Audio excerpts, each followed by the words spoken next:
Alors, c'est parti d'un constat, un diagnostic partagé avec les membres des conseils de quartier qui déploraient le manque de participation de nos concitoyens aux instances de démocratie locale habituelles. Et j'ai constaté aussi que c'était un constat qui était partagé par beaucoup de municipalités. Et il y a d'ailleurs une mission sénatoriale d'information sur la démocratie locale qui va rendre son rapport incessamment sous peu et qui a auditionné un certain nombre de maires qui font tous le même constat. Alors, il fallait s'interroger pourquoi. Alors ça, c'est une chose, mais c'est surtout comment faire pour redonner ou donner un nouvel élan, donner envie à nos concitoyens, voilà, de s'engager pour participer réellement à la démocratie, en faire une démocratie vivante et réelle.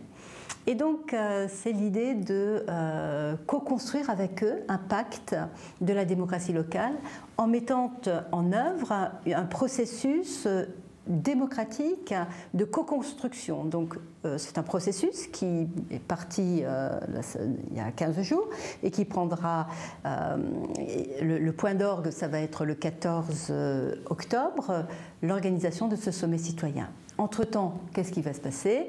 Eh bien, il y a eu un appel à contribution. Nous avons proposé une douzaine d'ateliers. Et jusqu'au 30 avril, les citoyens pouvaient proposer d'autres sujets d'ateliers.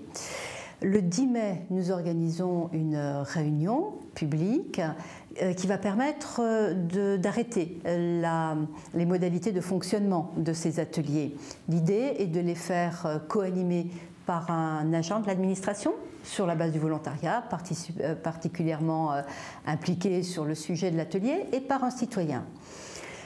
Ces ateliers vont se réunir 3-4 fois d'ici le 14 octobre, avec pour mission de procéder à un diagnostic partagé, d'auditionner des experts, le cas échéant,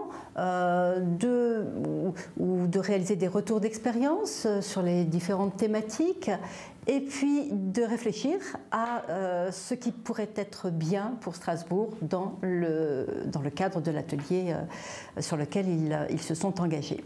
Ces travaux, ces copies, si vous voulez, vont ensuite être compilées. Et le jour du sommet citoyen, chacun des groupes va présenter ses propositions, ses préconisations. À la suite de quoi va avoir lieu un travail de hiérarchisation, parce que tout ne pourra pas être, sans doute, je ne sais pas, il faudra maintenant voir ce qui va être proposé, tout ne pourra pas être mis en œuvre au même moment, donc ce travail de hiérarchisation se fera également en co-élaboration avec les citoyens. Et voilà, c'est cette idée de mobiliser. Nous avons déjà inscrit uniquement sur Internet plus de 200 personnes. Voilà, donc il reste encore à mobiliser jusqu'au 10 avril. Et il sera également possible de s'inscrire après, c'est-à-dire de raccrocher les wagons, de dire voilà, finalement cet atelier m'intéresse, j'y viens quand même. Il y aura sur le site de la ville de Strasbourg un espace qui est d'ores et déjà d'ailleurs dédié à chacun des ateliers. On saura exactement quand auront lieu les réunions et le mode opératoire.